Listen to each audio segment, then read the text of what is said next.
Costa, de la Escuela de Derecho de FIU. Aquí supervisa los trabajos de estudiantes de leyes, de proyectos de derechos humanos, así como representando inmigrantes pobres en procedimientos judiciales. Como abogado, ha defendido los derechos de los individuos en asuntos migratorios por más de 20 y pico de años. El doctor Julio César Guanche, a mi derecha, es un abogado, ensayista y investigador cubano, actualmente residente en Quito, Ecuador. Durante el próximo mes va a estar un poco de nómada por Estados Unidos, primero como investigador invitado en el Centro de Estudios Latinoamericanos David Rockefeller, en la Universidad de Harvard, y posteriormente en la Universidad de Northwestern en Chicago. Ha publicado numerosos libros de ensayos sobre temas cubanos, histórico, jurídico y social. Entre ellos voy a resaltar solo dos: Vidas de Calibán, herencia y porvenir del canibalismo, 2016, y La libertad como destino, ideas y tradiciones en el siglo XX cubano, publicado en 2014. Finalmente, el doctor Rafael Rojas es profesor investigador en la División de Historia del Centro de Investigación y Docencia Económica, CIDE, en la Ciudad de México, y no sé si ya se puede anunciar que posteriormente va a pasar al Colegio de México en la misma ciudad. Autor de numerosos libros sobre historia intelectual y política de Cuba, México y América Latina, entre los cuales se destacan un volumen muy pertinente para la noche de hoy: El cambio constitucional en Cuba, publicado en el 2017, e Historia mínima de la Revolución Cubana, que se publicó en el 2015, que tuvimos el placer de presentar. Además, quiero decir que Rafael Rojas fue nombrado uno de los 100 intelectuales iberoamericanos más importantes hace varios años. Entre ellos creo que había, uno de los 4 cubanos, así que estamos muy orgullosos de esa nombre. Le vamos a pedir a cada ponente que se limite a unos 10-15 minutos en su presentación, porque como ven va a ser un panel un poco extenso con 5 presentadores, de manera que podamos abrirlo al final para preguntas y respuestas con la audiencia. Así que, sin más preámbulos, solicitamos a la licenciada Larisa Diversán que pase a su presentación.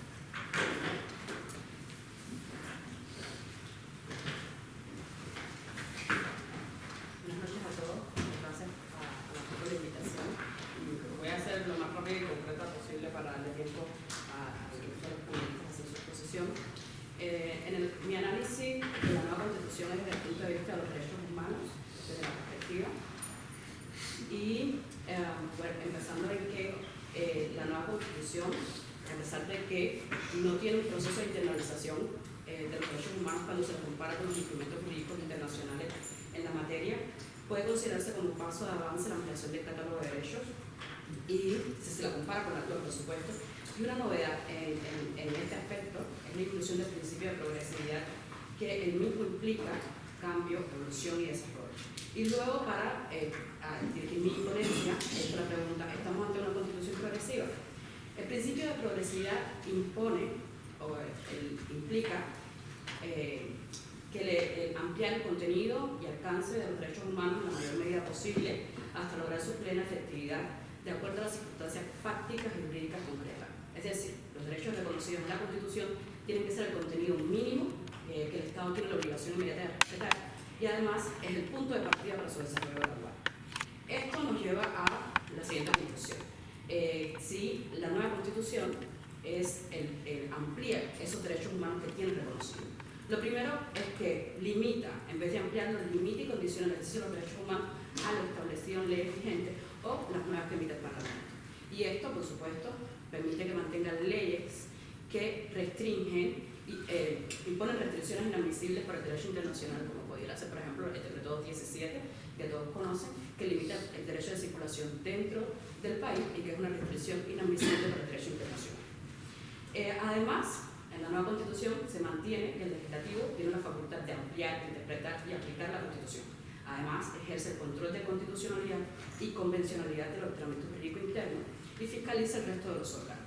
Luego, no le impone la obligación de ampliar el alcance y tutela de estos derechos que están reconocidos, y tampoco le prohíbe emitir disposiciones legales que limitan o desconozcan estos derechos.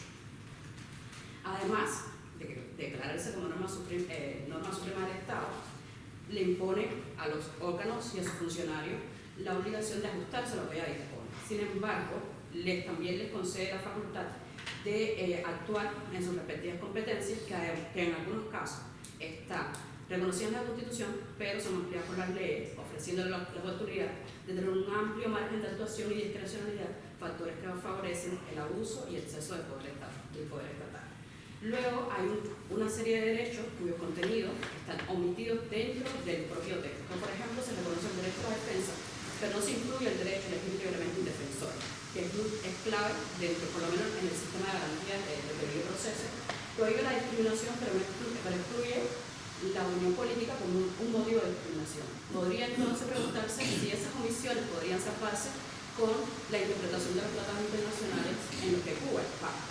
Luego, esta nueva constitución le concede nuevamente al legislativo la facultad de decidir qué tratados internacionales, de los cuales Cuba es parte, se pueden aplicar directamente al sistema jurídico o se integran a través de él. Luego, eso más o menos da claro que la nueva constitución se afilia a un sistema dualista en el que el ordenamiento jurídico internacional está completamente separado, independiente del nacional, con diferentes ámbitos y sujetos, entre los cuales existe relación de subordinación y dependencia. Esto trae un impacto en el sistema de protección de los derechos humanos, principalmente porque limita el acceso de los individuos a la jurisdicción internacional, es decir, los sistemas de protección internacional que actualmente existen. Luego, el ejemplo es que Cuba es parte en 6 de los 9 tratados más importantes en materia de derechos humanos y no le reconoce jurisdicción a ninguno de los órganos de tratados que son encargados de la aplicación, de la interpretación y aplicación a nivel interno de estos tratados en los respectivos países que forman parte de la convención. Luego la Constitución reconoce que el Estado es el que define y protege los derechos humanos en base al ejercicio de la soberanía, que coincide como la no intromisión en sus asuntos internos. Esta concepción desconoce a la persona como sujeto internacional como sujeto del derecho internacional, y en la actualidad los Estados son responsables de sus actos o omisiones en detrimento de los derechos de la persona humana, y en caso de violación pues autoriza a la persona a recurrir a la jurisdicción internacional y a hacer valer sus derechos incluso frente al propio Estado. Eso con la nueva Constitución es totalmente imposible. Luego el Estado impone como deberes determinados contenidos mínimos que son incompatibles con el ejercicio de algunos derechos, que no admiten ni restricciones ni suspensiones en el derecho internacional. Por ejemplo, expresa que uno de los fines del Estado es afianzar la ideología y la ética inherente a su sociedad socialista, e impone a los ciudadanos el deber supremo de servir y defender la patria, al tiempo que considera la traición como el más grave de los delitos, sin definir qué entiende por tal. Tampoco permite invocar la objeción de conciencia para excusarse del cumplimiento de ciertos deberes, como prestar servicio militar. Hablando de progresividad, el derecho a la objeción de conciencia es parte del derecho de la libertad de pensamiento, conciencia y religión. No se puede obligar a una persona a utilizar la fuerza letal contra otro, porque eso entra en grave conflicto con la conciencia, y el servicio militar pues pone a alguien en una situación de complicidad con el riesgo de privar a otro de la vida. Por tanto, una constitución no debe imponer este tipo de obligaciones a sus ciudadanos de manera coactiva como lo hace en el Estado, porque quien no cumple el servicio militar pues incluso puede ser privado de la libertad. Además, eleva a rango constitucional situaciones excepcionales que no cumplen con los estándares internacionales, especialmente el estado de guerra y la movilización general, porque ambas involucran a la población en acciones militares y tienen la potencialidad de poner en riesgo la integridad de esta. Uno de los requisitos que se exige para declarar situaciones de emergencia que justifiquen la derogación o la suspensión de derechos humanos es que se proteja la integridad física de la población. Y esto es un aspecto que la Constitución no tiene en cuenta a la hora de reconocer situaciones en que se puede suspender. Además, incluye situaciones de desastre, diferenciándola de las situaciones excepcionales en casos de desastres naturales o catástrofes que se pueden decretar en una parte del territorio o a nivel nacional. Esto también va contra los estándares internacionales, porque está concebido que se decreten situaciones de emergencia solo en los casos que se afecte la vida de la nación. No se puede aplicar solo a una parte del territorio o a una parte de la población, sino que tiene que ser de manera general a toda la población. Luego están los motivos de preocupación presentes en la Constitución, y es que reconoce a los ciudadanos el derecho a combatir por medio de la lucha armada contra cualquiera que intente desviar el orden político, social, económico establecido por esto. No aclara que ese orden, si se intenta desviar por vías pacíficas o no, y si sumamos esta norma que justifica la violencia para defender el sistema con las normas que obligan a la población a involucrarse en acciones militares como son las situaciones como ocurren las situaciones excepcionales, podemos concluir que la Constitución autoriza al Estado a realizar propaganda a favor de la guerra y la apología al odio nacional, que está expresamente prohibido en el derecho internacional de los derechos humanos. Además de limitar algunos derechos civiles, el Estado también limita derechos económicos, sociales y culturales, como es el derecho de los padres a escoger la educación de sus hijos y según sus convicciones morales también escoger el tipo de educación religiosa o moral que ellos decidan, además de que no respeta la libertad de los particulares para crear entidades educativas siempre que cumplan con las reglas mínimas en materia de educación que ponga el Estado. La nueva Constitución les reconoce completamente el derecho al Estado en la función educativa y obliga a los padres en el deber de educar a sus hijos los valores morales, éticos y cívicos en correspondencia con nuestra sociedad socialista. Así que todavía siguen poniendo en la educación, incluso dentro de la familia, imposiciones de tipo de ideología. Por último, pues las mismas escuelas ya dice que va a desarrollar formación de valores éticos, morales, cívicos y patrióticos, que ya dentro de la propia Constitución ha definido como socialista. Y ahí pues la carga ideológica que tiene incluso en materia de educación es bien fuerte en la nueva educación. Lo otro es el derecho al trabajo, en el que impone el trabajo remunerado como fuente principal de ingresos y restringe la libertad del empleo y precisamente el auge de las formas de autoempleo que se viene desarrollando a nivel interno. Preocupan los obstáculos al desarrollo profesional de ese sector porque impide a los profesionales ejercer el autoempleo, impidiendo que este sector se nutra de fuerza especializada. Y además, las prohibiciones actuales de invertir en la economía nacional, los privilegios sobre extranjeros, y que pues, la nueva Constitución mantiene o no prohíbe que se siga esa discriminación en el ámbito interno del derecho. Por último, voy a responder entonces la pregunta, en modo de resumen. ¿Estamos ante una Constitución progresiva? Pues no, no es progresiva la Constitución, primera, porque limita y condiciona el ejercicio de los derechos humanos establecidos en la ley, sin imponerle al legislativo la obligación de ampliar el alcance y tutela de los derechos reconocidos, ni le prohíbe emitir disposiciones legales que restrinjan o desconozcan los mismos. Ofrece un amplio margen de actuación y discrecionalidad a los órganos y funcionarios del Estado, favoreciendo el abuso de poder, especialmente el legislativo, que tiene la facultad de ejercer el control de constitucionalidad, convencionalidad en el ordenamiento jurídico y de fiscalizar el resto de los órganos del Estado. Omite el contenido y limita algunos derechos humanos básicos y restringe el alcance, el acceso directo a los individuos a la jurisdicción internacional. Impone como contenido mínimo deberes que son incompatibles con el ejercicio de algunos derechos que no admiten restricción ni suspensión en el derecho internacional. Y además autoriza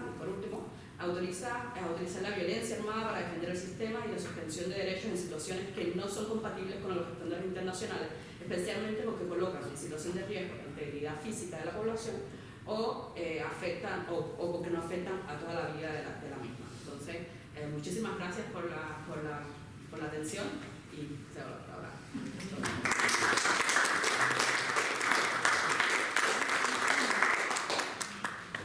Gracias, Larissa. Les pedimos a los demás ponentes que suban acá a la parte superior. Vamos a ver la pantalla jurada. Y entonces, por favor, las preguntas apúntenlas y guárdenlas al final, que tendremos tiempo para conversar sobre ello. La próxima ponente entonces sería Aini Acosta.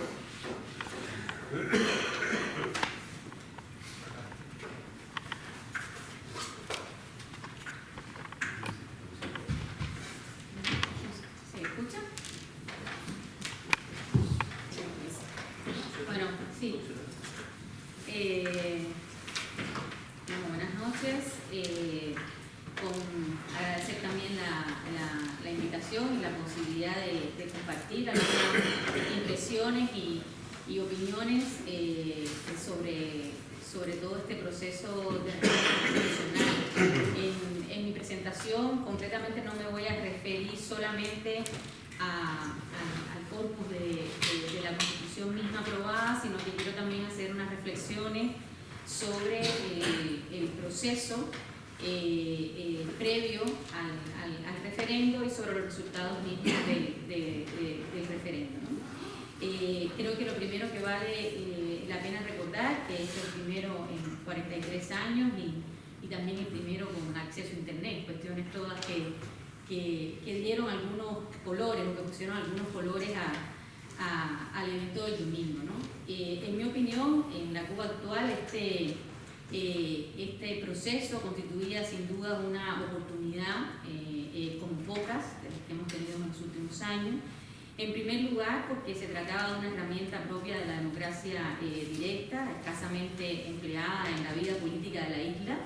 En segundo lugar, porque el contenido de lo que se sometía a votación en este caso era nada más y nada menos que una carta magna, o sea, que la ley de leyes. Recordemos que no había ocurrido algo así desde el año 1976, a pesar de los procesos de reforma subsiguientes. Y en tercer lugar, me parecía también una oportunidad porque a falta de instrumentos de medición de la opinión pública en Cuba, el proceso y sus resultados nos permitirían de algún modo, nos podían permitir de algún modo auscultar, ¿no?, el estado de la opinión pública sobre el posicionamiento de la ciudadanía respecto de algunos de los cambios que han estado aconteciendo en los últimos años. En ese sentido, también la Constitución puede significar una oportunidad para de alguna manera repactar, ¿no?, con el Estado las bases de un nuevo contrato social que permitiera modificar el presente y orientarse, ¿no?, el futuro de la sociedad cubana. Algo de eso fue lo que estuvo también en juego en los debates que se realizaron. Y digo esto porque aunque no es evidente, muchas veces el presente de la sociedad cubana, pese a su aparente inmovilismo, ha cambiado, y ese cambio no solo emana, como usualmente solemos pensar, de las reformas conducidas en los últimos años por el Estado, sino también de las transformaciones sociales y culturales que han ido aconteciendo desde abajo, ¿no?, en el tejido social de la isla, ¿no? Son esas mismas transformaciones las que han creado nuevas expectativas y necesidades que dan cuerpo a lo que una autora ha llamado la creciente complejización de la sociedad cubana actual, ¿no? Entonces, frente a ese contexto, ¿no?, y las condiciones de posibilidad que parecía ofrecer el proceso de reforma y el referendo mismo, me planteé unas 3 preguntas para conversar con ustedes.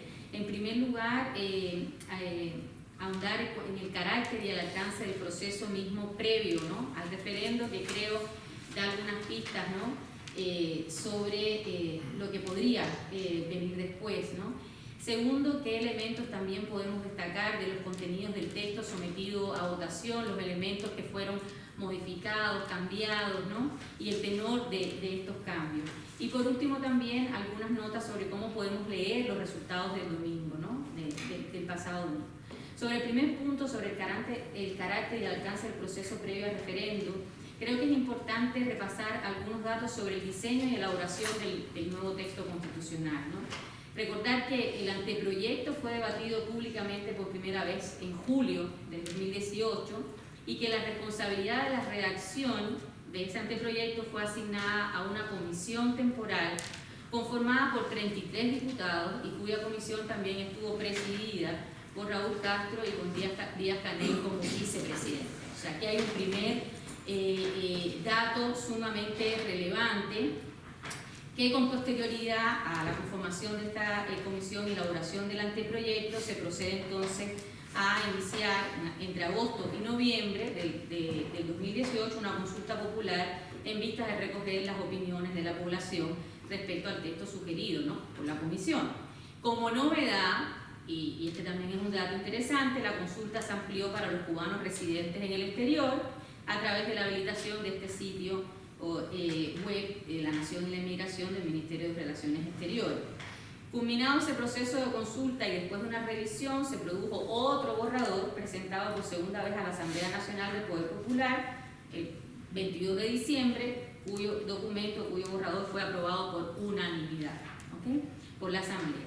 Y este texto modificado es el que se devuelve, ¿no?, a la ciudadanía con algo de retraso, ¿no?, e inquietud ya a esas alturas para su conocimiento y posterior decisión mediante referéndum el pasado domingo. Hay un dato aquí importante: en abril del 18, previo a la conformación de la comisión y sin todavía constituirse como tal, en un discurso frente a la Asamblea Nacional, Raúl Castro explicitaba que el gobierno había estado discutiendo bastante la formulación del anteproyecto que se presentaría a través de la comisión y que se propondría a la Asamblea en el mes de julio. De lo dicho se desprende que el trabajo de la comisión ya vendría claramente pauteado y por otra parte tampoco conocimos nunca los criterios de selección y composición de la comisión redactora del anteproyecto, ni el cronograma de trabajo, ni los debates que se suscitaron a su interior. Entre los integrantes de tan selecto grupo tampoco había ningún especialista en activo sobre temas constitucionales y el proceso entre la designación de la comisión y la publicación del texto final reformado se caracterizó por un alto nivel de incertidumbre respecto del cronograma completo de trabajo de la comisión redactora, la forma en que se divulgaría la propuesta, la manera en que se discutiría con toda la población, los tiempos o los plazos. Tampoco hubo claridad respecto de los plazos para que la Asamblea presentara la última versión y ni siquiera el día programado de antemano de referendo final aprobatorio. Yo digo que así como en una telenovela que tanto gusta en Cuba, se nos fue revelando, ¿no?, a cuentagotas los plazos y las características del proceso. Pero como nos gustan también las telenovelas, pues así lo fuimos siguiendo, ¿no?, un poco, ¿no? Durante ese proceso de consulta, algunos datos relevantes: se contabilizaron 133.681 reuniones, sumando las realizadas en Cuba y en el extranjero. No quiero marearlo con estos datos, pero sí es relevante que a partir de ese proceso se conformaron lo que la comisión llamó 10.000 propuestas tipo, ¿no? Cuyas propuestas se elaboraron a partir de las más de 700.000 intervenciones registradas. Sin embargo, nunca se hicieron públicas esas 10.000 propuestas tipo y tampoco sabemos la metodología ni cómo se contabilizaron. La mitad de ellas, de hecho, sabemos que fueron consideradas improcedentes y de la otra mitad solo una parte llegó al texto constitucional aprobado por la Asamblea Nacional el 22 de diciembre.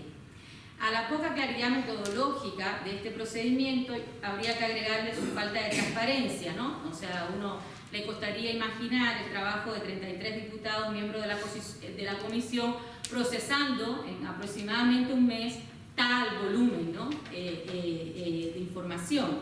Para que este proceso hubiera sido un proceso realmente transparente, cada persona debería haber podido, a partir de información pública y accesible, verificar cada paso y contenido del proceso.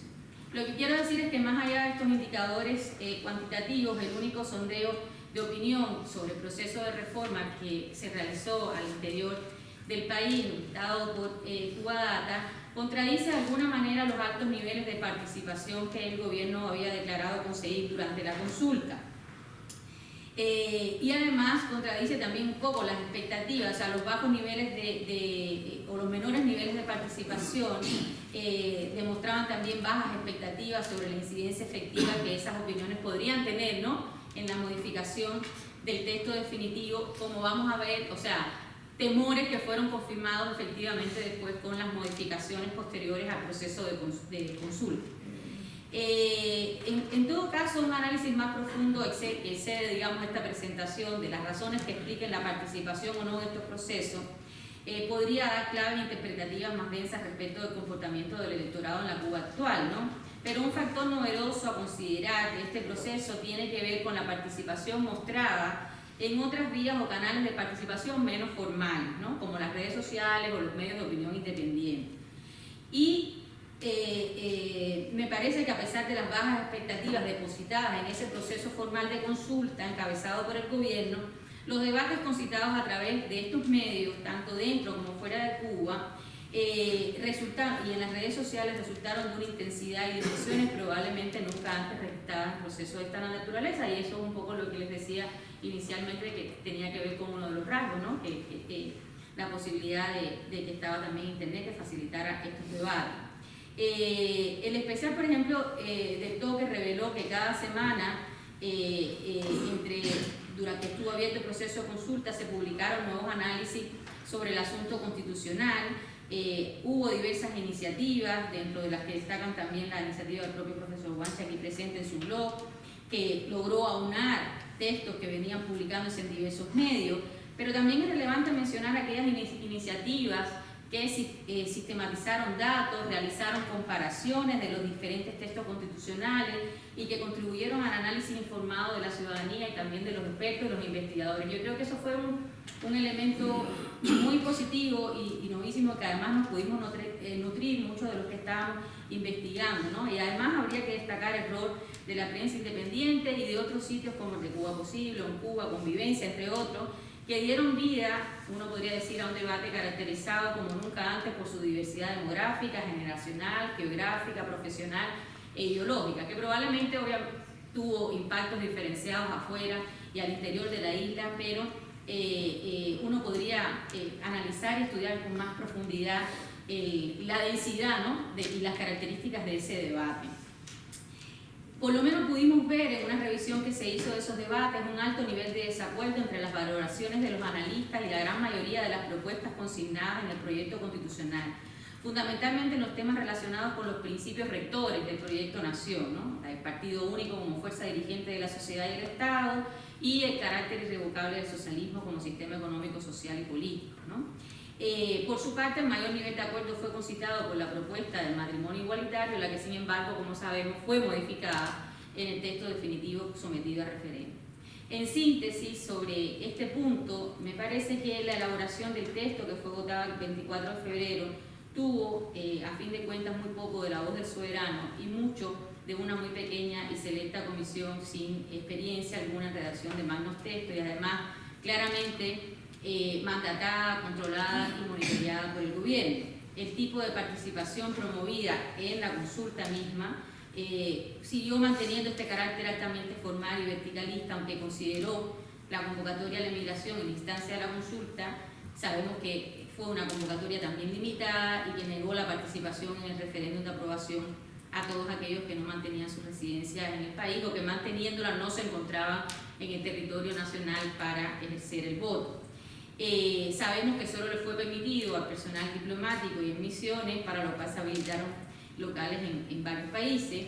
Y por último, la consabida unanimidad de la Asamblea Nacional en la aceptación del anteproyecto y después en los cambios ratifica que la forma en que se gestó y redactó posteriormente, se sometió a consulta popular el proyecto, fue de todo menos democrático.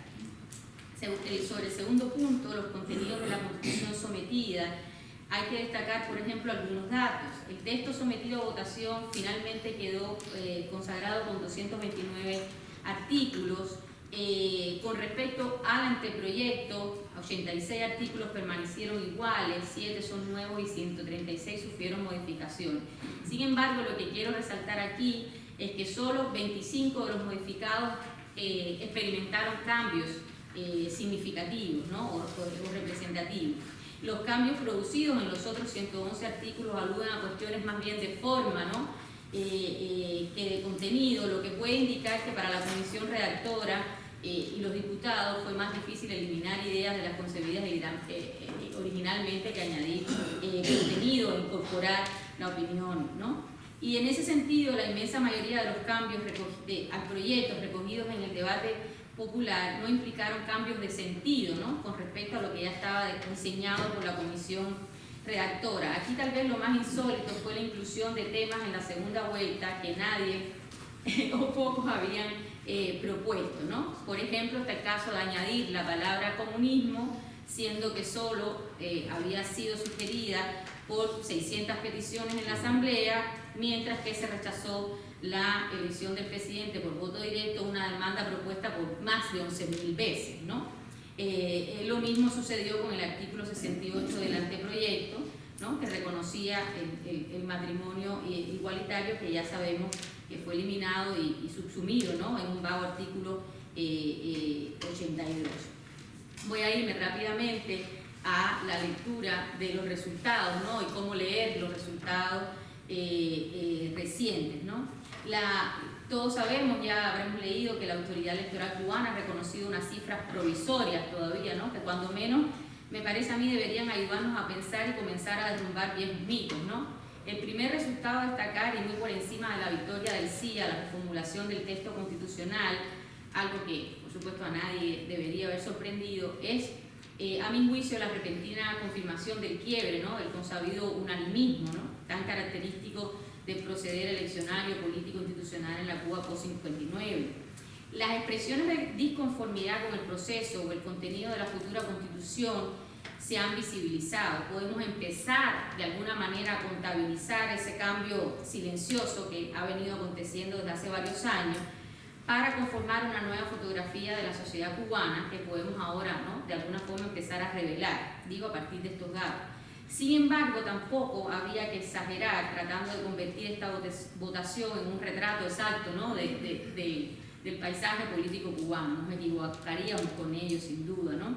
Aunque esa reciente votación, haya supuesto el menor nivel de apoyo al gobierno, en unas votaciones de 1959 se requieren, y eso es un poco también mi tesis, más estudios de opinión y más análisis para saber con más detalles de esa fotografía, específicamente de las razones, sentidos y significados que movilizan o desmovilizan a los cubanos hoy.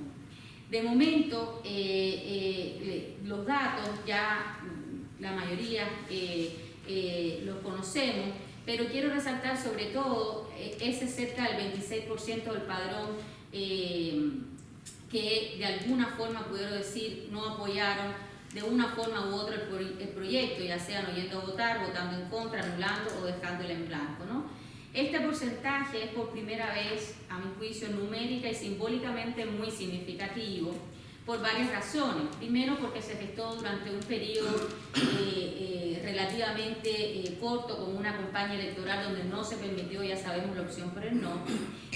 Por el contrario, sí, una abrumadora propaganda por el sí, que además dura hasta el momento mismo de las votaciones. Pero además ese 26% se puede leer también como un desacuerdo, como una pérdida de temor, también de desconfianza, en parte de desinterés. Sin embargo, nuevamente necesitamos conocer más las razones y sentidos de esas posturas, ¿no? Podríamos especular distintas motivaciones dentro del amplio rango de rechazo, o sea, desde el voto castigo hacia el sistema político en su conjunto, hasta aquellas personas que más concienzudamente lo hicieron dirigido hacia una constitución que a lo mejor no los interpretaba en sus expectativas. O sea, en otras palabras, puede haber, o de hecho creo que hubo muchos tipos de no, y conocer más sobre ello nos permite leer mejor, ¿no?, la realidad cubana actual. Pero algo similar sucede con el sí, con esto ya cierro, precisamente porque su triunfo no nos sorprende. O sea, no podemos suponer tampoco que todo el que respaldó la nueva constitución lo hizo con automatismo o por puro compromiso o en contra de su opinión, sacrificando, digamos, un criterio personal. O sea, existen diferentes formas de consenso pasivo, pero también de apoyo activo al actual gobierno, y esas también necesitamos conocerlas con mayor profundidad. O sea, lo que digo es que no hay que ni ser demasiado optimista ni pesimista frente a estos resultados, no hay que desanimarse. Creo que hay varias aristas interesantes de seguir profundizando y analizando de una perspectiva más sociológica, pero con todo lo consagrado el 24 de febrero, bien puede ser un punto de partida, una nueva oportunidad en el complejo y dilatado proceso de democratización de la sociedad cubana. De momento hemos empezado a perder el miedo a decir que no, y cada vez creo será más difícil de admitir lecturas monocromáticas sobre la sociedad cubana desde ningún extremo. Muchas gracias.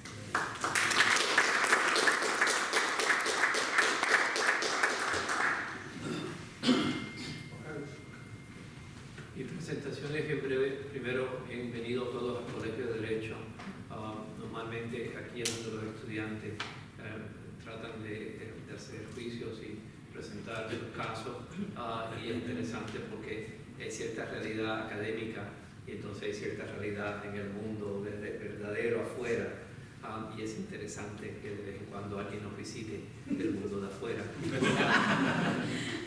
Aunque el chiste es que yo vuelvo a los académicos un poco locos, porque mis casos no tienen nada que ver con la fantasía, tienen que ver con la realidad humana en un sentido. Yo tengo un chiste que yo represento a varios cubanos que en un sentido son esquizofrénicos, se puede decir, no en un sentido pero bastante, y todos son dioses. Y lo interesante es que en un sentido se prestan a cierta realidad cubana, vamos a decir. Déjame explicar un poco de dónde vengo yo. Y es, de que leyendo esta Constitución me hace recordar cuando uno enseña una clase de contratos, y yo siempre digo a las personas que el contrato puede declarar todo lo que quiera, pero ¿con quién estás haciendo el contrato? Puedes confiar con esa persona que de verdad va a implementar lo que declararon, porque en un sentido Cuba tiene la historia de declarar mucho y hacer lo que quiere, en el sentido de especialmente el gobierno, el partido, y la pregunta es ¿qué es el gobierno, qué es el partido y con quién estás tratando? A mí me encanta cuando una persona va a comprar un carro y te dice tengo que ir a hablar con el gerente, y el gerente de verdad es un cuento porque ya el negocio está hecho. En un sentido aquí tenemos lo mismo, que el negocio está hecho ya. Las mismas personas están haciendo el teatro de ciertas reformas cuando de verdad son las mismas personas, las mismas instituciones, el mismo poder, el mismo monopolio del partido, que de verdad no veo. Si no hay otros partidos, si no hay otros sistemas donde la oposición, donde una mezcla de ideas se pueden presentar y de que verdad pueden participar, entendiendo el valor de conversación en el Internet y entendiendo el valor de supuestos debates públicos, una de las cosas es que quién de verdad tiene el poder,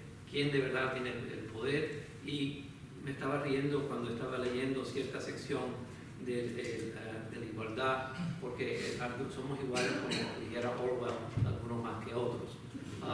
Y ese es el problema que enfrentamos en Cuba, que existen varias realidades y en un sentido, como mi mundo es inmigración y derechos humanos, en un sentido es interesante porque el concepto de la ciudadanía, y yo siempre he visto una relación en la expansión, en quién es cubano, porque a cierto punto tenemos 2 y 3 generaciones de cubanos que ni hablan español, aunque el idioma oficial supuestamente es español, el idioma oficial debe ser cubano, porque si le preguntas a otras personas de otros países, dicen que los cubanos no hablamos español, hablamos cubano. Pero el concepto llega al punto de que qué es lo que de verdad está escrito aquí, porque en el concepto de la ciudadanía, y una de las cosas que cuando si vas a firmar un contrato y el contrato se refiere a otros documentos que posiblemente serán escritos en el futuro o que se pueden interpretar en otra forma, no firmes el contrato, porque es mala idea. Y en la sección de ciudadanía, siempre, y a través del texto, existe que la ley señala. La idea viene siendo que es esa ley, porque eso es peligroso, porque si llegamos a un acuerdo y mañana me puedes decir que la ley señala otra cosa, es un problema, y especialmente cuando tienes un monopolio del poder. Cuando me dices que la propiedad es la propiedad, pero la propiedad de verdad puede cambiar basado en lo que diga el Estado, en lo que diga el Estado como controlado por el partido que otra vez tiene el monopolio, no es buena idea firmar este contrato. Pero tenemos otra vez el teatro. Si uno piensa que si la Lupe estuviera aquí o si tuviéramos un santero que pudiera presentar la Lupe, yo sé que hay ciertas personas que no reconocen ciertas cosas en Cuba, pero la realidad es que fuera teatro, ¿me entiendes? No se recuerdan esa canción bellísima de ella. Es puro teatro. Y es teatro. Ahora, entendiendo eso, llego al punto de que me encantó esta línea donde dice, por el ideario de José Martí, obviamente alguien está hablando con él, y las ideas político-sociales de Marx, Engels y Lenin. Yo creo que Marx, Lenin y Engels son de Pinar del Río, porque otra vez sé que las personas en Cuba, el nacionalismo antiimperialista se queja de cierto imperialismo, pero entonces todavía estamos hablando de extranjeros de otro siglo, se puede decir, que como ellos van a tener alguna idea de lo que es ni Camagüey, ni Pinar del Río, ni el cubano en X sección de La Habana, el cubano que a lo mejor es cubano porque tiene una bandera pegada en el carro, pero de verdad no tiene la menor idea de qué cosa es Cuba. Pero el concepto de lo que es un cubano en nacionalidad es una cosa, y el concepto de lo que es ciudadano, yo siempre he visto una relación entre remitencias y la posibilidad de más ingresos del exterior, producidos por los cubanos que están en el exterior, que envían dinero a Cuba, en otras palabras, y conviene, porque todavía estamos con el negocio en mi mundo de ajuste cubano, que, bueno, pues, funciona bastante bien para ciertas personas, Pero sí, eso promueve la idea de que vamos a ser más cubanos todavía, especialmente en el exterior. El otro día estaba hablando con una francesa que el español era interesante, pero ni pío de español ni de cubano. Y era de que ella es cubana. Y tratando de entender qué es lo que ella pensaba, ella me preguntaba, residencia. Y yo, ay, qué lindo.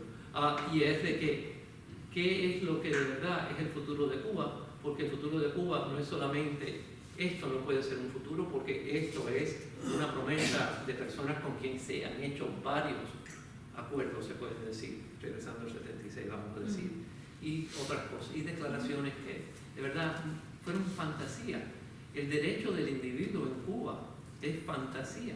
El derecho del individuo es solamente si te toleran que puedas funcionar dentro del mundo de la persona que tiene más poder que tú. Y eso no promueve un sistema. Cuando uno habla con colegas de Cuba, la idea es diciendo de que los sistemas legales para desarrollar una sociedad libre, que de verdad permite que la economía del cubano, que es tan creativo, del cubano que tiene tantas ideas y tantas posibilidades dentro de Cuba, pero de verdad no lo puede hacer porque no hay un sistema legal en cual se puede confiar, para de verdad poder hacer negocios, si sea en Camagüey o Pinar del Río, o en Santi Espíritu, o donde quieras. Pero la verdad es que no puedes porque existe varios mundos dentro de Cuba que de verdad esto no refleja. Y la pregunta se convierte: ¿a qué punto puede haber un debate verdadero y a qué punto pueden haber reformas? Que se entiende de que hay personas que tienen diferentes ideas, pero cuando solamente se le permite a una persona, a un grupo de personas que son controlados de confianza, vamos a decir, que pueden ser parte de la necesaria comisión para promover ciertas ideas, eso no es reforma, eso no cambia nada. Y otra vez, creo que si no declaramos que esto de verdad, y aprecio mucho los comentarios que se han hecho y que probablemente se van a hacer, pero la verdad es que estamos hablando de algo que no cambia nada. La realidad no se cambia simplemente porque la declaras cambiada. Y paso.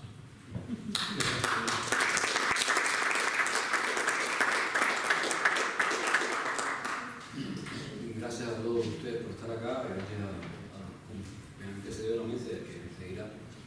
Yo voy a ceñirme a 3 temas que son los que me convocaron también, y voy a hablar específicamente de lo que es nuevo, problematizar algo de lo que es nuevo, algo de lo que es problemático, aunque no sea viejo, aunque no sea lo que permanece, y si da tiempo, algo de lo que es problemático en la tradición constitucional cubana.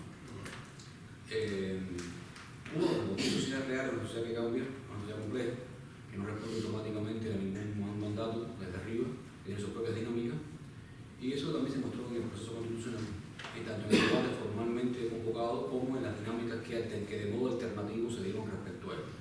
Yo me atrevería a asegurar, porque seguí bastante ese debate, que creo, en mi opinión, que es el debate más diverso y de más nivel, intelectualmente hablando, en temas constitucionales casi desde 59. Y eso no menor nivel de producción y de reflexión que se ha producido sobre eso, entre personas que están en la Biblia, personas que están en cualquier lugar del mundo, personas que tienen muy distintas profesiones. No estoy hablando solo de un debate entre juristas, sino entre muy diversas especialidades. Y francamente ha quedado un cuerpo de reflexión que es muy interesante para ahora y para después, y que también se puede leer como un mapa de lo que es Cuba hoy, ya no solo respecto a la Constitución, sino a cómo piensa Cuba sobre sí mismo respecto a estos actores. Lo nuevo del anteproyecto voy a mencionar que es nuevo respecto a lo que estaba. Y en ese sentido es un poco descriptivo con algo de análisis de los ítems que voy a mencionar, ¿no? El anteproyecto hace ingresar a la Constitución el concepto de Estado socialista de derecho, que no es un concepto que existía en Cuba después de 59, que tampoco existió como Estado de derecho. Ha aparecido como Estado socialista de derecho y declaradamente se le han, por supuesto, indexado algunos de sus contenidos como en la Constitución, como supremacía constitucional, imperio de la ley, propuesta de reforzamiento institucional y ampliación de derechos. Eso es lo que se ha asociado con el concepto de Estado socialista de derecho según los formuladores de la nueva Constitución, y algunas de estas cosas aparecen en el texto.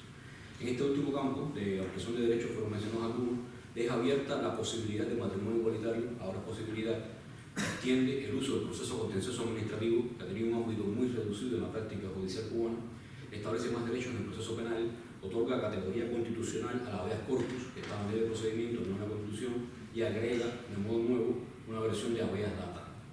Asimismo, amplía, y repito que es respecto a lo que estaba regulado, la formulación legal del principio de igualdad. El texto del 76 había proscrito la discriminación por motivo de raza, color, sexo u origen nacional. La reforma del 92 prohibió además discriminar por creencias religiosas, y este nuevo texto recoge las anteriores y agrega la no discriminación por género, identidad de género, orientación sexual, origen étnico y discapacidad. La única que no menciona, de las reconocidas por la Declaración Nacional Universal de Derechos Humanos, es la discriminación por motivos de opinión política. La Constitución de 1976, como ya has mencionado, la Constitución del 76 no había reconocido autonomía al municipio. La reforma del 92 mantuvo esa lógica y estableció que tanto la provincia como el municipio, las dos aves, eran la sociedad local. Además, limitó entonces la capacidad del municipio de satisfacer las necesidades mínimas locales. Desde el 76 no ha sido dictada ninguna ley de municipios. Ahora, esta propuesta trae un cambio relevante en el texto constitucional, pues define al municipio como unidad política primaria y fundamental del país y le reconoce autonomía al municipio. Suprime las asambleas provinciales y crea un gobierno provincial que coordina entre el nivel nacional y los municipios. Una lectura posible de esto es que el propósito es restarle poder a la provincia, una entidad cubana que ya antes, mucho antes del 59, se decía que era un ente sin vigencia real en la vida nacional, y si es para tomarse en serio los municipios sería una propuesta razonable. Es una lectura. Otra lectura es que puede fortalecer el nivel del poder del gobierno central. En cuanto a este gobernador, en anteproyecto, gobernador provincial, era designado por el presidente de la República y ahora va a ser propuesto por el presidente, pero electo por las asambleas municipales. O sea, hay una doble lectura y hay que ver cómo funciona esta nueva regulación que se tuvo de nuevo. Se amplía la iniciativa legislativa popular para el nivel local, que antes estaba solo reconocida para leyes, aunque un aspecto complica el hecho del municipio que acabo de mencionar, que es el artículo 42 aprobado, que dice, que regula las disposiciones de los órganos estatales superiores son obligatorias para los inferiores. Las decisiones obligatorias del nivel superior, en este caso del gobernador provincial, serían obligatorias para un nivel que se declara como autónomo en la propia Constitución, el municipio. Desde el 76, el presidente cubano había sido presidente del Consejo de Estado y de Ministros. En las provincias no se separaban las funciones de Estado y Gobierno, cuya dirección se concentraba en la misma persona, el presidente de la Asamblea Provincial o Municipal. Esa fusión de cargos en todos los niveles, provincial y municipal, comportó siempre dos problemas, al menos la concentración de poder y la confusión entre soberanía y gobierno. La nueva Constitución crea la figura del presidente de la República como jefe de Estado, que es elegido por la Asamblea entre sus diputados, y de primer ministro, a propuesta del presidente, que es jefe de gobierno, designado por la Asamblea, ratifico, designado por la Asamblea a propuesta del presidente. El actual Consejo de Estado, que es el órgano que representa a la Asamblea, históricamente ha absorbido muchas de las funciones de la Asamblea y, por ejemplo, ha legislado 3 veces más que la Asamblea, siendo el órgano que la representa. Frente a ese problema, el presidente de la Asamblea ahora será también presidente del Consejo de Estado. Al Parlamento, a la Asamblea Nacional, se le suman facultades de interpretar la Constitución, que no tenía, establecer o extinguir tributos y aprobar regímenes territoriales de subordinación administrativa. Si el objetivo era fortalecer la Asamblea, es extraño que no se le haya otorgado, por ejemplo, más tiempo de funcionamiento al Pleno de la Asamblea, que seguirá reuniéndose de modo ordinario solo 2 sesiones al año, de 2 días cada uno, y un total de 4 días al año. El nuevo texto reconoce por primera vez en sesiones ordinarias, específicas. El nuevo texto reconoce por primera vez desde el 76 la existencia del mercado y de la propiedad privada. Con ello permitiría, esto es un escenario hipotético que podría permitir esta regulación, transitarse a un modelo de, comillas, complementariedad entre diversas formas de propiedad y razones de producción, o en cierto sentido hacia la noción de una economía mixta. Repito que en cierto sentido, porque no es lo que se ha manejado, pero algunos economistas han manejado que esto es una posibilidad según esta regulación. Tenemos como breve, creo, la Constitución del 76 ha establecido un Estado confesional por ateo. El 92 lo convirtió en laico y esta regulación se amplía ahora con derecho de libertad religiosa y Estado laico con una regulación más amplia que la del 92. Hay otras novedades, por ejemplo, hay unas reglas de incompatibilidad de cargos, de límites de mandatos, a 10 años, 2 periodos de 5. Se constitucionaliza, que no estaba, la Contraloría General, subordinado al presidente, y se crea con carácter permanente el Consejo Electoral Nacional. Hasta la iniciativa constitucional, hasta el momento ejercible solo por la Asamblea, hasta el 92, se extiende ahora a no menos de 50.000 electores, lo que es nuevo. Hay aspectos problemáticos en el texto, y es un segundo punto que quiero mencionar. Uno de ellos es, por ejemplo, la propia existencia, no puedo mencionar esta discusión en torno a eso, el tema del matrimonio igualitario. Se dijo que no representaba un retroceso, la formulación que quedó en la Constitución. Mi interpretación es que en el anteproyecto era una garantía y en esta Constitución es una posibilidad, que será sometida a referendo en 2 años, en el Código Familiar. Contra las necesidades de Cuba como país de migrantes, no se reconoce la doble o múltiple ciudadanía. Lo que se hace es se formaliza la práctica que ya existía y se ha recurrido a un principio llamado ciudadanía efectiva, según la cual no tienes que renunciar ni no tienes que renunciar a una ciudadanía, que es lo que estaba establecido en la Constitución anterior, si adquieres una nueva, nunca ocurrió, pero estaba establecido, pero te riges en Cuba por la ciudadanía cubana si eres ciudadano cubano, si estás dentro de Cuba. No, ni los migrantes ni sus derechos como tales son mencionados en el texto. El nuevo texto reconoce la propiedad privada. La discusión se ha enfocado sobre este tema, se ha enfocado en evitar la concentración y la desigualdad que genera, pero escasean contenidos sobre otros aspectos relacionados con cualquier tipo de propiedad, la privada y cualquier otra, como el control y la democratización del ámbito del trabajo, como las regulaciones sobre precios, salario mínimo y bienes comunes, y la prohibición de monopolios, sean estatales o privados. No se reconoce el derecho de huelga ni se impulsa el poder sindical ni otras formas de organización que discuten efectos de cualquier forma de propiedad. El texto propone 2 contenidos a la vez: la libertad de creación artística y el respeto de esa creación a los valores de lo que llaman, entre comillas, sociedad socialista cubana. La formulación contiene un cambio respecto al artículo 39 de la vigente, de la 92, que establece: es libre la creación artística siempre que su contenido no sea contrario de la revolución. Las formas de expresión en el arte son libres. Eso decía el 92. Ahora dice que la libertad de creación artística es libre, pero la creación respeta los valores de la sociedad socialista cubana. O sea que la creación artística supondría la aprobación por la moral socialista que se entiende que es la de la sociedad cubana, y esto, para empezar, no considera que la relación entre arte, moral y sociedad siempre es conflictiva y muchas veces dicotómica. Este tema de los tratados internacionales, que voy a mencionar, pero que fue un retroceso entre el anteproyecto y la constitución final, porque era más amplio la formulación del anteproyecto que la que terminó siendo aprobada. Normalmente, cuando se presenta el modelo de constitución cubana y oficialmente el modelo de democracia cubana, se centra en hincapié en 3 temas, ¿no? Consultas en la base, una decisión muy centralizada, un amplio performance en justicia social y los ideales especificados, ¿no?, de nacionalismo y soberanía. Y a mí me parece que hay problemas que no aborda esta constitución ni da pie a nuevas discusiones sobre cómo democratizar ámbitos de la vida cubana. Uno de ellos, por ejemplo, como el Partido Comunista Cubano, que nunca estuvo regulado después de 59 como partido único en la Constitución, siempre fue único desde que surgió, claro, pero no estaba regulado como tal. Ahora, por primera vez en este texto aparece que es partido único con el resto de las descripciones que tiene. Pero esto lo relaciono con que no se menciona en ningún momento, por ejemplo, la sociedad civil cubana, ni ningún tipo de paradigma político que involucre actores complementarios, movimientos sociales, sociedad civil.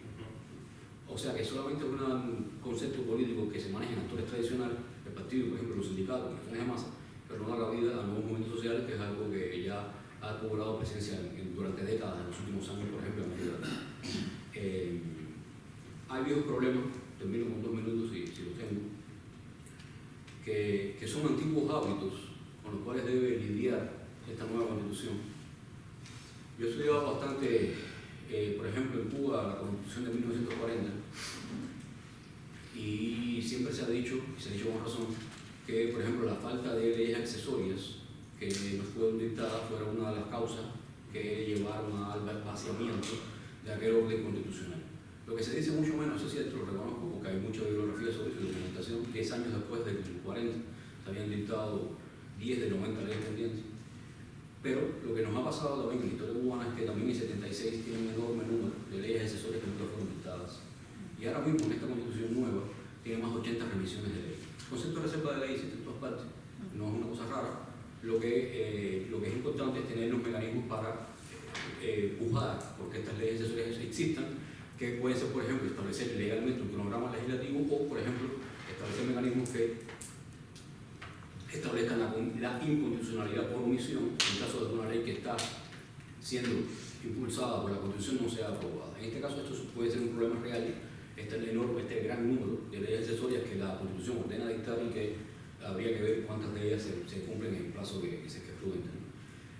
Lo que ha sido también, lo que ha ocurrido es que desde el 76 la Constitución cubana no ha tenido aplicabilidad directa ni en tribunales, salvo en algunos campos en familia, prácticamente en el derecho de familia, prácticamente no ha sido aplicada a modo directo. Es alto, como decía, el número de leyes que podrían promulgar y que no han sido dictadas y no existe jurisdicción constitucional. El sistema de control constitucional que ahora está propuesto en esta nueva constitución reedita el mismo que está vigente desde el 76 y que no ha producido nunca un caso de inconstitucionalidad en el país. No se trata solo del pasado. En años recientes la política cubana se ha movido más hacia campos específicos de decisiones, por ejemplo hacia una política de comunicación, una política de cine, hacia el cine, por ejemplo el contrapropismo, que es una prioridad oficial ya hace más de 2 décadas, no ha sido regulada por ley, y aquí quizás se puede apreciar cierta preferencia por políticas que son más particulares, más controlables, más ejercibles desde el Ejecutivo, que la generalidad que aporta la ley, que en este caso ha sido mucho menor la presencia de leyes que la presencia de decretos leyes y políticas tomadas en torno a determinados temas, ¿no? Se ha insistido que el nuevo texto, cuando fue lanzada la convocatoria de la constituyente, este nuevo texto reflejará las transformaciones en curso. El rol que le asigna la Constitución, este hecho de ser convocada a reflejar situaciones ya constituidas, al menos no contribuye a realzarla como norma suprema, entre otros problemas. La capacidad, termino con este párrafo, la capacidad del nuevo texto para desarrollar sus contenidos más renovadores dependerá más de cómo se enfrenten estos hábitos, quizás, que de las declaraciones pronunciadas al respecto. Como siempre sucede, será cuestión de a quién interesa hacer cumplir la Constitución, de qué medio dispone para ello y de quién tiene, por otro lado, el poder de socavarla y de protegerse también contra ella. Gracias.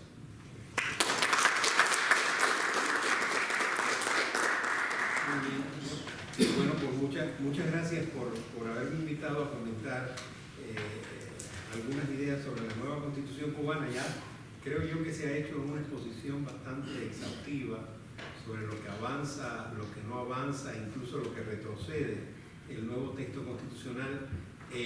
A mí me gustaría reflexionar sobre lo que esta Constitución significa en la historia del constitucionalismo cubano y si es posible hacer algún comentario sobre el constitucionalismo latinoamericano y desembocar en qué tipo de relación, la pregunta por qué tipo de relación podríamos vislumbrar entre la ciudadanía y esta Constitución para el futuro. Ahora, antes de entrar en ese, que será mi tema, quisiera tal vez cubrir pequeños flancos que no se trataron en los avances reseñados en la parte dogmática, digamos, la que tiene que ver con la dotación de derechos civiles, sociales y políticos en la Constitución de 2019. Creo que se ha reseñado muy bien. Esta es una Constitución que incorpora por primera vez el lenguaje de los derechos humanos que estaba ausente en las constituciones anteriores, y es una Constitución de yo creo que eso no es un dato menor. Es cierto, como comentaba Julio César Guanche, creo que Larissa también lo mencionó, que en la versión final, no en el anteproyecto, en la versión final se elimina cualquier alusión a la posibilidad de ratificar los pactos de derechos humanos de Naciones Unidas, pero el lenguaje de los derechos humanos sí está incorporado en el texto constitucional. También hay un detalle que puede parecer menor o demasiado técnico o formal, pero que yo creo que es muy importante, sobre todo si intentamos imaginar qué actores de la sociedad civil y de la oposición política en Cuba están dispuestos a utilizar el texto constitucional para ampliar derechos. Y ese detalle tiene que ver con los artículos dedicados a los derechos civiles básicos: libertad de asociación, de reunión, de manifestación, de expresión. En la Constitución anterior, casi todos esos artículos estaban referidos a las organizaciones sociales y de masas.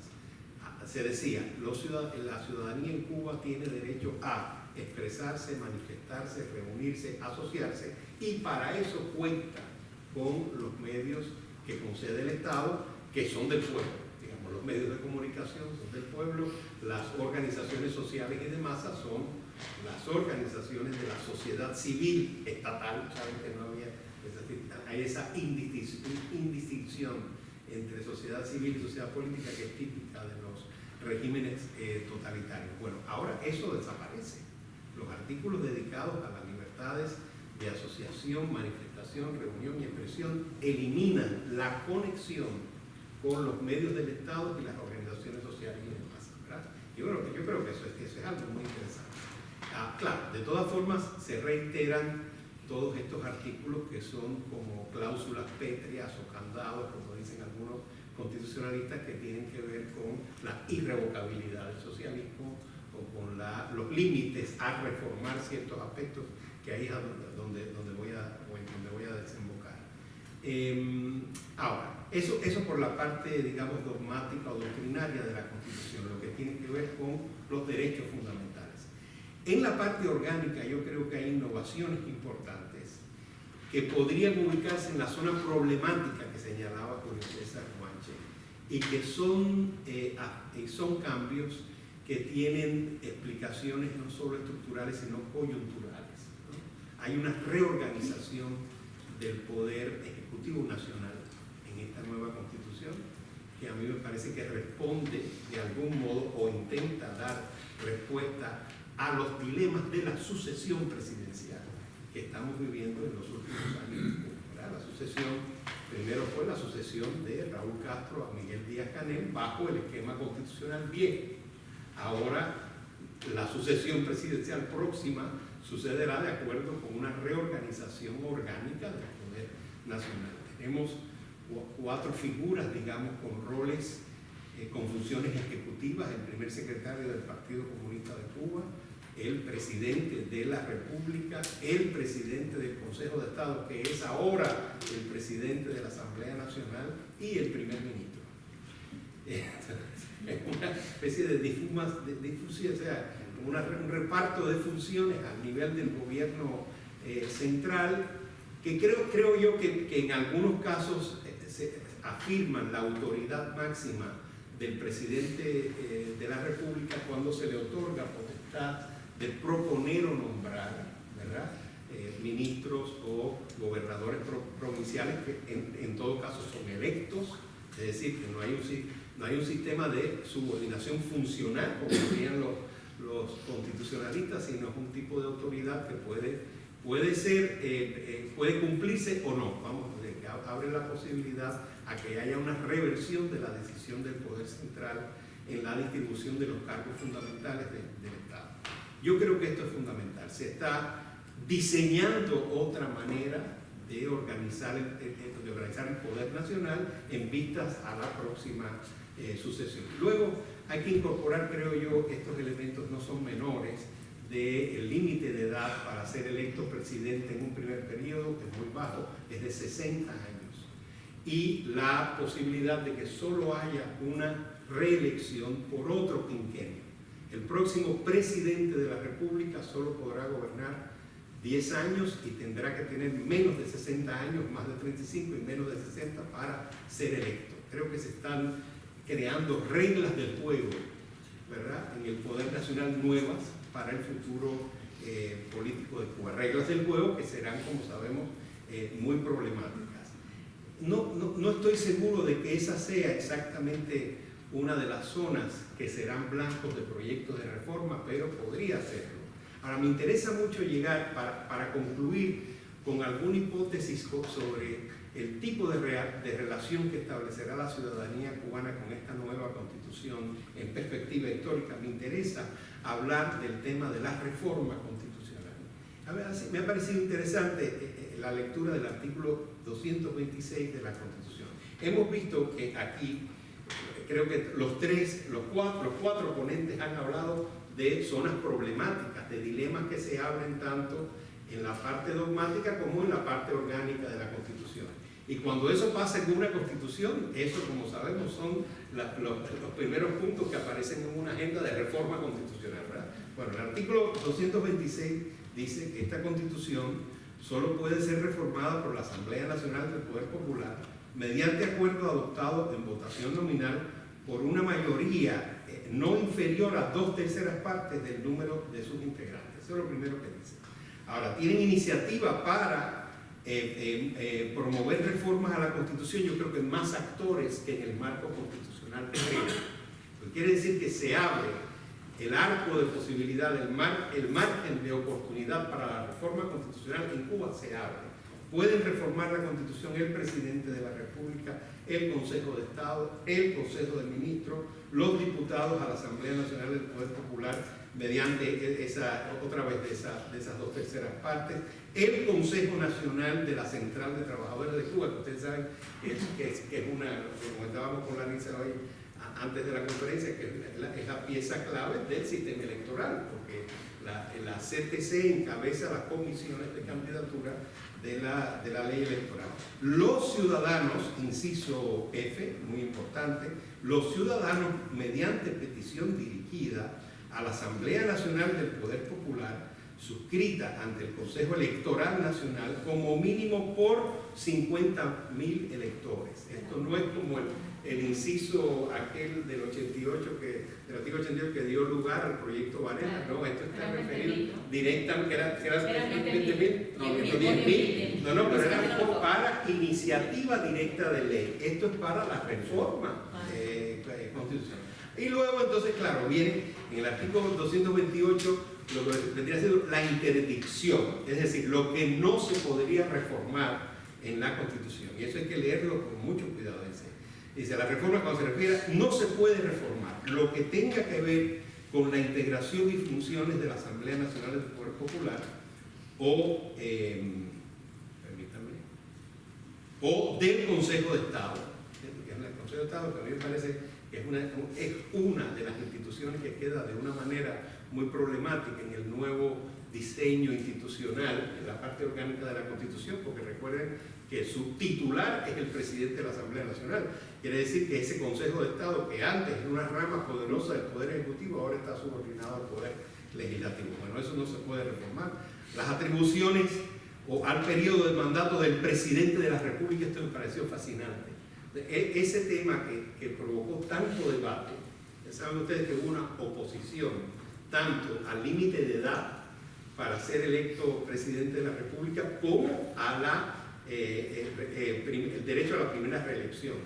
Hubo muchos ciudadanos en el debate que dijeron, ¿cómo es eso? Bueno, si han vivido durante años con Fidel Castro religiéndose eternamente, dice, pero ¿cómo es posible que el presidente solo se pueda reelegir una vez? Bueno, aquí dice que eso no se puede tocar en la Constitución. No se pueden reformar los derechos, deberes, garantías consagrados en la Constitución. Se requiere además la ratificación por el voto favorable de la mayoría de los electores en referéndum convocado a tales efectos. Es decir, si se produce una propuesta de reforma de la parte dogmática de la Constitución, es decir, de los derechos fundamentales, hay que ir al referéndum. También es muy interesante eso. Un referéndum abre la posibilidad de un mecanismo de democracia directa, ¿verdad?, frente a un tema tan sensible como los derechos fundamentales. Y termina el artículo 123, en ningún caso resultan reformables los pronunciamientos sobre la irrevocabilidad del sistema socialista establecido en el artículo 4 y la prohibición de negociar bajo circunstancias previstas en el inciso A del artículo 16. El artículo 16, como ustedes recordarán, es el artículo que traza la política internacional del gobierno cubano, el respeto a la soberanía, la autodeterminación de los pueblos, el rechazo a la injerencia extranjera. Eso es muy comprensible, digamos, que sea un principio no negociable en un escenario de reforma constitucional. Ahora, si ustedes revisan todo esto, en ningún momento se dice, salvo que sea algo implícito en el concepto de socialismo irrevocable, que como saben ustedes es una entelequia, se reitera en la Constitución que el socialismo es irrevocable, pero nunca se define qué es el socialismo o qué elemento de este orden constitucional es el que decide exactamente qué es el socialismo. Por ejemplo, antes se pensaba, me acuerdo, aquellas discusiones que teníamos con Jorge Domínguez desde los años 90, decía, ¿qué es lo verdaderamente irrevocable? Al principio los 2000 nos decían, no, es la propiedad estatal. Bueno, ya se revocó porque la propiedad no está definida. Bueno, hay una preeminencia de la propiedad estatal, pero ya tenemos una diversidad de formas de propiedad. Ahora, ¿es o no es el Partido Comunista único, con su ideología de Estado, esta coctelera o mestiza de fidelismo, José Martí, ¿no es eso un elemento esencial de lo irrevocable del socialismo? Pues en ningún momento se dice que el Partido Comunista es una interdicción de la reforma constitucional.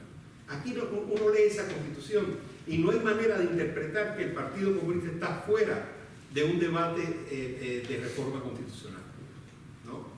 No puede decir derechos fundamentales, sí, el Consejo de Estado, la Asamblea Nacional, los 2 periodos del presidente, pero nunca dicen el Partido Comunista único. Es de las cosas que no se puede reformar de la Constitución. Ahí hay, ¿verdad?, unos vacíos, unos problemas que abren un margen de posibilidades, creo yo, para la intervención de la ciudadanía o la interpelación de la ciudadanía del orden constitucional. Y ahí es donde quiero llegar. ¿Qué tipo de constitución está? Yo veo una diferencia bastante notable entre esta constitución y las 4, vamos a decir, grandes constituciones cubanas previas, de la Cuba postcolonial, digamos, la constitución de 1901, la del 40 y la 76, vamos a ver incluso la del 92. ¿no?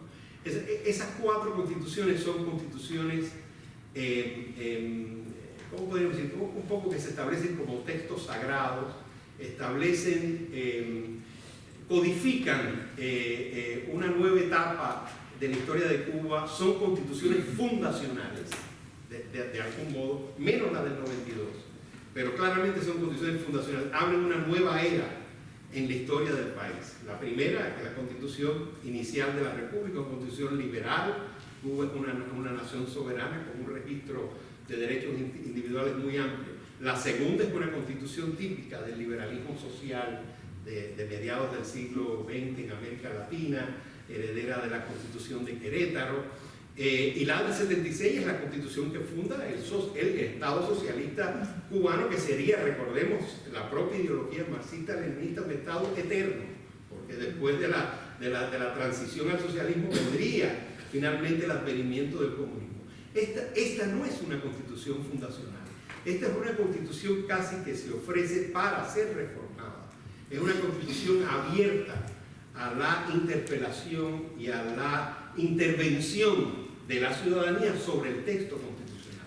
Digamos que es una constitución que no es un fetiche, como eran las constituciones del siglo XIX y todavía del siglo XX en América Latina. Eso se discutió mucho, por ejemplo, en Argentina, cuando Perón, por eso estudiaba bien, en los años 40, que le decían, pero ¿cómo usted va a tocar la Constitución de 1853? La Constitución de Alberti, de Sarmiento, es una constitución sagrada, eso no se toca. O Allende en Chile, que se enfrenta a la Constitución del 25, y Allende después decía, yo no podía plantear en el Senado que se tocara la Constitución del 25 porque la gente veneraba el texto como si fuera la Biblia, ¿no? Entonces, esto es lo contrario. Esto es una constitución sin esa trascendencia, sin ese carácter fundacional, sin esa dimensión sagrada. Es una constitución que probablemente la ciudadanía, para empezar, la primera señal de que la ciudadanía no tiene una relación mística o sagrada o reverencial con esta constitución es que solo la ha votado el 73% del padrón electoral. Y lo más probable es que en la relación futura de la ciudadanía cubana y de la diáspora, por supuesto, con esta constitución, veamos un crecimiento mayor de la interpelación, de la crítica y seguramente de propuestas de reforma.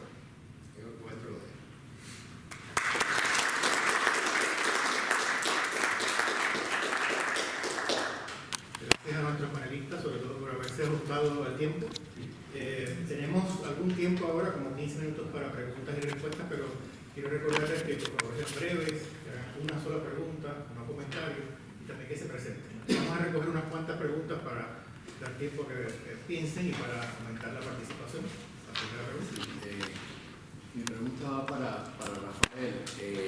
Preséntate, por favor. El hecho de que el socialismo, Rolando Montoya, el hecho de que el socialismo no sea definido por la Constitución, aunque hay un montón de cosas irrevocables, es prohibido modificar esa Constitución, lo cual es algo absurdo porque le está quitando la soberanía que reside en el pueblo. Así que teóricamente